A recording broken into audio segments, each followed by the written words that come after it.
selamat pagi Sobat Beasiswa. Jadi hari ini aku Gandis dan nggak sendiri, bakal ditemenin sama salah satu alumni terbaik dari beasiswa NTB dari Polandia, ada Mbak Mega. Halo Gandis. Halo Mbak Mega, apa kabar? Baik, alhamdulillah. Alhamdulillah. Makasih buat diundang. Iya, senang banget. Awalnya kemarin chat Mbak Mega, aduh Mbak Mega belum kenal lagi, belum kenalan. Ternyata sampai sini orangnya supel banget, alhamdulillah. Jadi ngobrolnya jadi floor gitu. Hari ini kita mau main sepeda. Kita mau games. Mbak nanti juga kalau mau muter-muter, keliling lihat Blida juga boleh. Buat hunting-hunting foto. Di sini banyak banget spot foto-foto bagus. Oke, siap. Gitu ya, karena sekarang juga kita mau bikin konten tentang gimana sih jadi bisa akhirnya Mbak Mega jadi awardee, kemudian dari mana dapat informasi tentang beasiswa NTB, kemudian susah nggak sih berkas-berkasnya kayak gitu. Terus waktu seleksi gampang nggak? Pakai bahasa Inggris atau pakai apa gitu. Jadi yang pertama kali aku mau tanyain adalah tahu informasi ada beasiswa NTB ke Polandia dari mana? Itu dari teman Japri, karena memang waktu itu kan pertama banget, angkatan pertama banget, belum ada Instagram beasiswa NTB pun belum ada, jadi masih by Japri, jadi dapatnya by Japri malam-malam. Terus apaan nih? Oh, ada beasiswa NTB ya gitu. Baru tahu juga berarti tahu ya. juga waktu itu kayak gitu. Dan langsung apply aja. Iya, iseng aja waktu atau itu. Mikir dulu kayak enggak deh, next day atau gimana? Bingung juga, ini kok ada beasiswa NTB ya, kok bisa ya ke luar negeri lagi? Ada bilang, terus kayaknya coba aja lah, iseng ya awalnya. Coba awalnya gitu. Dan persyaratannya sendiri menurut Mbak termasuk yang memberatkan atau memang easy to catch gitu ini ya? Compare sama another scholarship ya, itu beasiswa NTB itu sangat-sangat ramah menurut saya. Ramah lingkungan. Ramah terhadap persyaratan beasiswa, karena kan mostly kalau kayak AAS minta IELTS 6,5 atau 6, US bahkan Jepang mintanya 6. Nah, beasiswa NTB itu waktu itu bahkan di awal-awal tuh hanya mensyaratkan TOEFL 500 kalau nggak salah ya, dan kemudian naik bahkan sekarang 460 ya. Iya, bahkan 460 gitu. Tapi ini kan bakal berubah lagi teman-teman. Ya, jadi aja. Depend on kampus tujuan juga ya. Jadi syaratnya mudah waktu itu, ijazah, kemudian formulir, dan angkatan saya karena pertama ya, mohon dimaklumi, itu tidak ada bikin motivation letter. Jadi ada kadang suka nge-DM saya di Instagram atau ngechat itu, minta dong contoh motivation letternya. Saya bingung, saya nggak ada ya. Nggak ada, zaman saya tuh nggak ada karena memang baru banget. Baru setelah mungkin 2018 akhir apa 19 baru ada yang motivation letter dan lain sekali. Berarti waktu itu sertifikat bahasa Inggris pun Mbak udah ada. Udah ada, siap. udah prepare. Nah, gitu. Atau jangan-jangan sebelumnya udah pernah nyoba beasiswa yang lain? Iya begitu. Jadi sempat nyoba beasiswa yang lain. Banget. Kemudian gagal. Tiba-tiba ada beasiswa NTB yang menjadi pengobat rezeki yang lain kayak gitu. Dan bisa ke Eropa lah. Gimana saya Mbak ke Eropa? Baru nyampe ya. Ini ya langitnya Eropa ya. Lebih dekat gitu kan kalau lihat di bumi gitu. Enggak sih. Hanya bayang kan kayak di Eropa tuh atas ya. Kita tuh jauh banget. Kayaknya kalau langit Eropa tuh kayak agak dekat. Enggak sih, kebayang. Ini aja sih. Cuman excitednya kan bisa dapet salju dan lain sebagainya. Mbak, salju pertama berarti waktu itu? Kita nyampe Oktober, dapatnya sekitar 2 minggu setelah masuk itu baru udah mulai salju. Oke, langsung dapat salju. Lalu kalau di sana berarti full English belajarnya? Full English, tapi kalau belanja sehari-hari harus bahasa Polish. Kalau di kampus kita English, tapi kalau di lingkungan luar kampus tuh mereka nggak mau pakai bahasa Inggris. Kayak Jerman ya, gitu. Jadi belajar bahasa Polish juga. Lalu kalau untuk tekanan belajar di negara orang susah nggak? Bahkan menurut saya kuliah di Eropa tuh jauh lebih mudah daripada di Indonesia ya. Karena mereka kalau di Indonesia, kalau di compare ya kualitas skripsi mahasiswa Indonesia tuh dari sisi karya ilmiah tuh lebih bagus gitu. Tapi menangnya di sana adalah mereka lebih kritis dan sangat appreciate. Even ide kita itu sangat sederhana, sangat diapresiasi dan dihargai. Dan mereka berani membiarkan kesempatan untuk ngobrol, ngasih tahu apa itu dibuka selebar-lebarnya. Kadang kalau di sini mahasiswa malu duluan. Iya benar, takut setuju. idenya kurang bagus, jadi kurang berani ngobrol. Padahal kalau dari sisi kualitas tulisan, menurut saya jauh lebih bagus teman-teman mahasiswa Indonesia. Iya. Karena kadang tuh kita jadi makin semangat kalau kita disambut baik, entah diapresiasi kayak ih bagus, ih boleh nih dicoba kayak gitu. Jadi kan semakin semangat buat bikin karya-karya gitu. Oke, tadi udah ada ngobrol sedikit tentang gimana cara meraih beasiswa NTB, karena emang beda banget ya Mbak ya, dari zamannya Mbak bener-bener angkatan awal-awal banget guys yang ke Polandia. Kita buta banget, apalagi saya sana aja keluarga, jadi double sambungan ya bahasanya. Aduh, lumayan nih pengeluaran.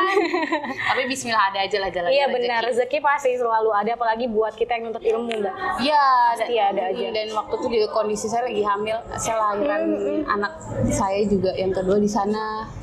Jadi memang, tapi kalau menurut saya belajar di sana bukan cuma buat belajar akademik, kita bisa belajar akademik juga di Indonesia, tapi life learningnya itu yang beda kita belajar. Nggak dapat dimanapun selain yang langsung di depan mata kita kayak gitu. Lalu untuk beasiswa NTB-nya sendiri selalu menemani nggak Mbak dari proses sebelum berangkat sampai akhirnya Mbak nyampe di Polandia? Kemudian kalau misalnya ada masalah kampus, apakah selalu didampingi oleh beasiswa NTB pada saat itu? Alhamdulillah benar-benar teman-teman beasiswa NTB itu sangat-sangat support, apalagi untuk masalah administrasi kampus awal-awal pendaftaran kita dibantu. Kemudian untuk masalah living alone sangat diusahakan untuk nggak ngaret waktu itu. Dan kita cukup untuk yang single ya itu cukup makmur lah, bisa memenuhi kebutuhannya di sana, nggak kekurangan lah kayak gitu. Yang penting itu sih Mbak ya, di negara orang yang penting nggak merasa kelaparan. Yang paling utama ya kayak gitu. Bahkan itu beasiswa NTB di sana ada teman-teman beasiswa pemerintah Polandia. Itu gedean beasiswa kita daripada beasiswa mahasiswa beasiswa pemerintah Polandianya.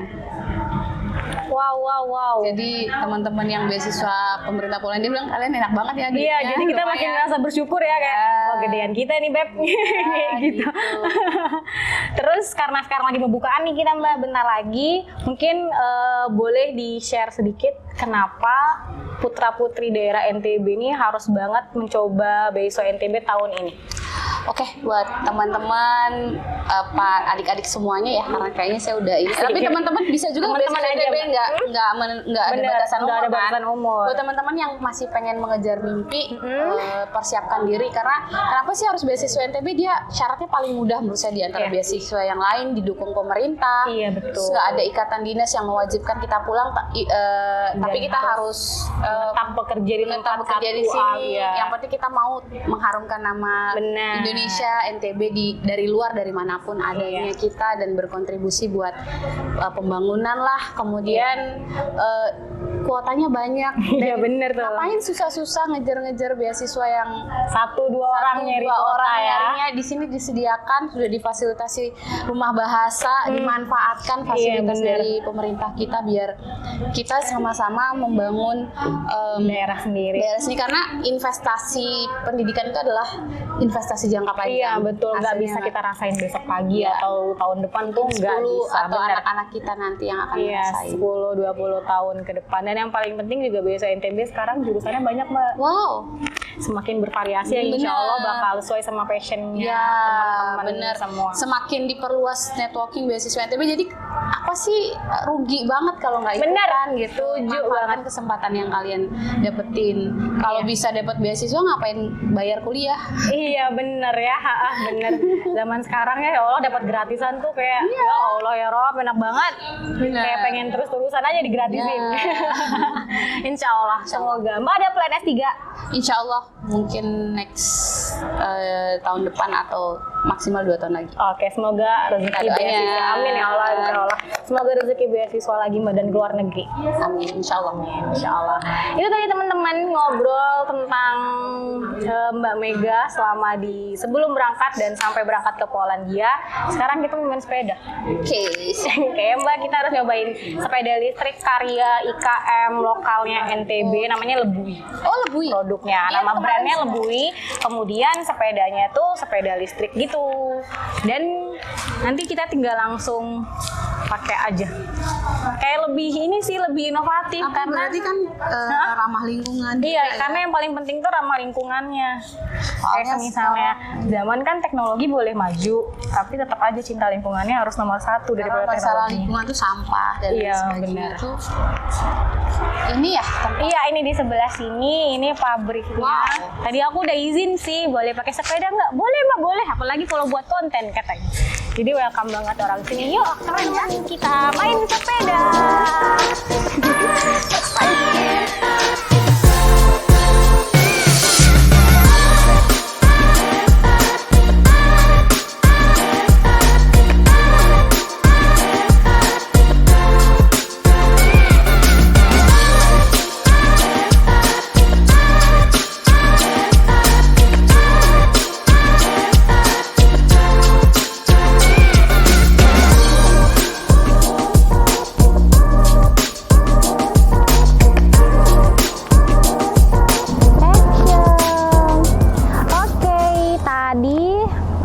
Panas-panasan dikit pakai Iya. sepeda.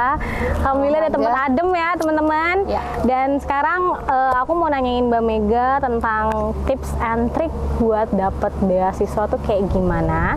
Dan karena kan kalau kita beasiswa yang paling utama bahasa Inggris ya Mbak ya. Kita harus siapin, nggak bisa banget disepelein karena itu menjadi syarat utama. Kayak ada yang bilang kalau punya sertifikat bisa berangkat. Benar. Kayak gitu. Jadi minta tipsnya Mbak biar bisa dapat beasiswa NTB deh. Yang pertama nih, jangan nyerah. Iya ya. Kalau gagal coba lagi karena Iya, saya juga benar. gagal beberapa kali. Nah, kalau yang namanya bahasa Inggris tuh kadang kalau pertama sih saya mindset dulu ya, kita benerin, lurusin. Kadang susah banget belajar bahasa Iya, Inggris, iya. susah banget. Aku ngalamin. Tapi sesusah. Jadi saya itu pernah yang namanya kayak fobia tes.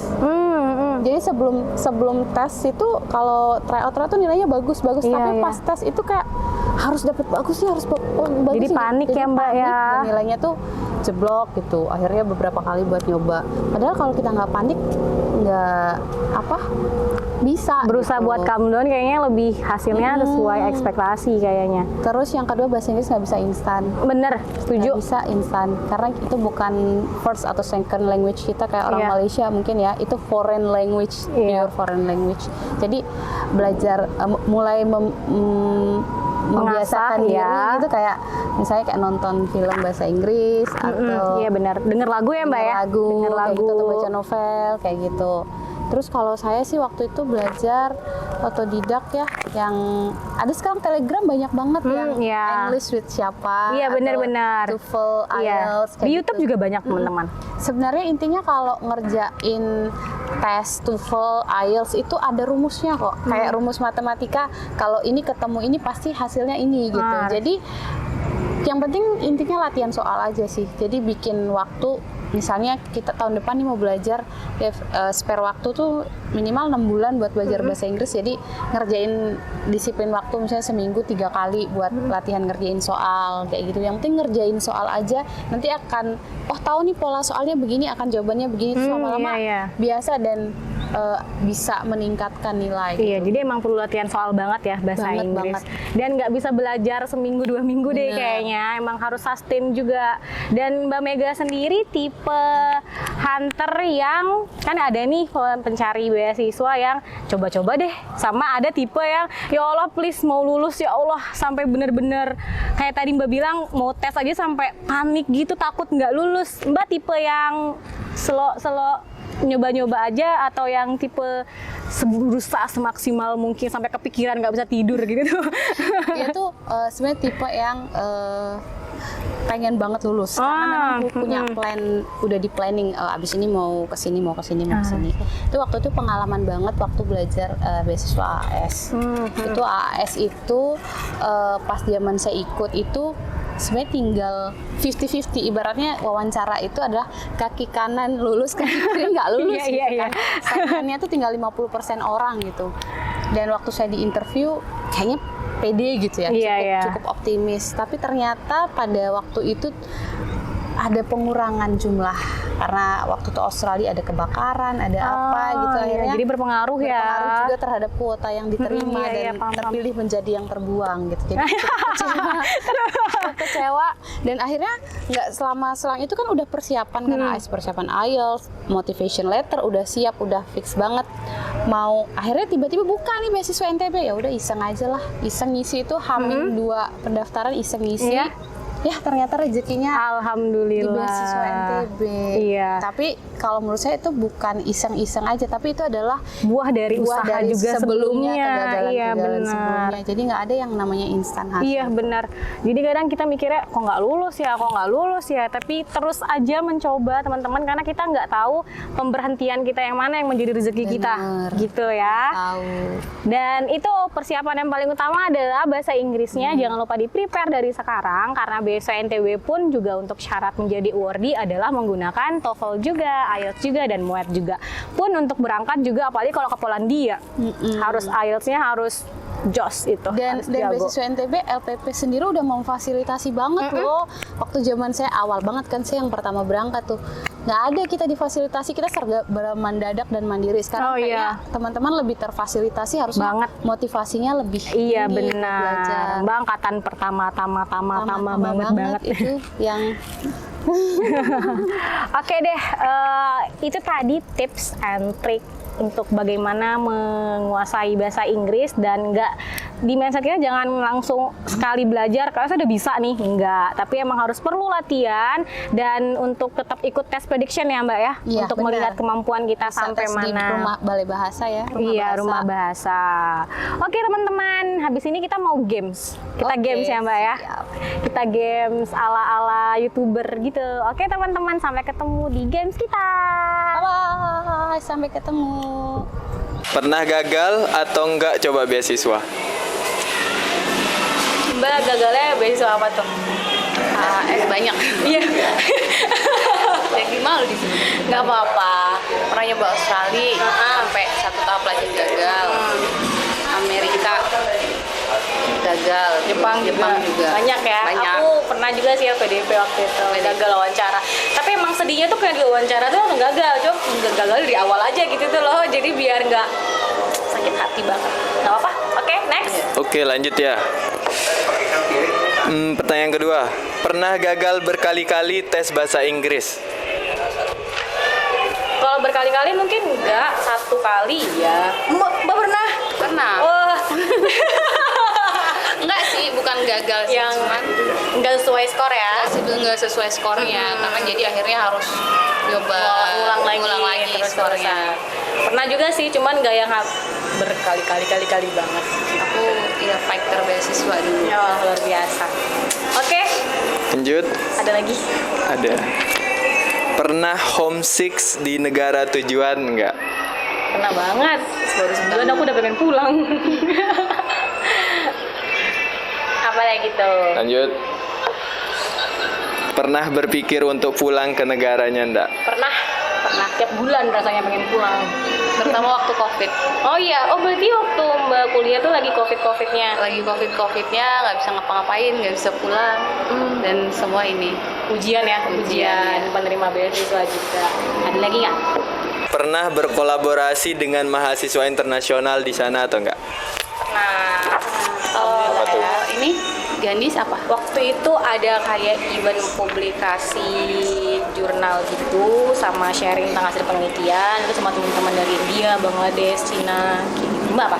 Kita ada project for Peace. Jadi kita karena di Poland tuh waktu itu banyak isu-isu SARA ya, khusus untuk migran gitu, kita ada campaign dan itu kita ikut kompetisi dari Facebook dan itu kita dapat funding dari Facebook sekitar $15,000 lah sampai $2,000, terus kita bikin campaign untuk mengurangi SARA terutama buat para migran dan muslim di Polandia. Iya. Keren. Oke. Terakhir, pernah bolos kelas nggak? Bolos kelas nggak? Kayaknya enggak deh aku. Pernah. Kayak bolosnya enggak, tidur iya. Tidur waktu Zoom meeting tuh kadang. Mbak pernah bolos? Pernah. Karena waktu itu kasusnya mau balik lift di apartemen rusak dan kita kekunci tuh almost 1 jam dari jarak dari tempat tinggal ke kampus itu jauh banget, jadi ya udah nggak usah masuk aja sekalian ya. Tapi bolosnya karena suatu dan lain hal, bukan yang kayak udahlah nggak masuk. Ya, dulu, ada alasan dulu. nggak bisa dibilang bolos juga Iya, sih ya, karena ada alasannya, ada dan alasannya. diizinin juga sih sama dosennya. Jangan bolos ya teman-teman ya, udah capek-capek berangkat ke luar negeri tapi nggak masuk ya, paling nggak tetap semangat banget buat kuliah gitu. Oke, Mbak makasih banget dari pagi udah ngobrol-ngobrol bareng alumni beasiswa NTB di Brida. Semoga informasi-informasinya bermanfaat juga, dan buat teman-teman jangan lupa nih bentar lagi kita mau open beasiswa NTB untuk terus buka Instagram dan cek website juga untuk setiap informasi-informasinya. Terima kasih ya Mbak Mega ya, sampai ketemu lagi. Sampai ketemu, Bye-bye. sampai ketemu semuanya.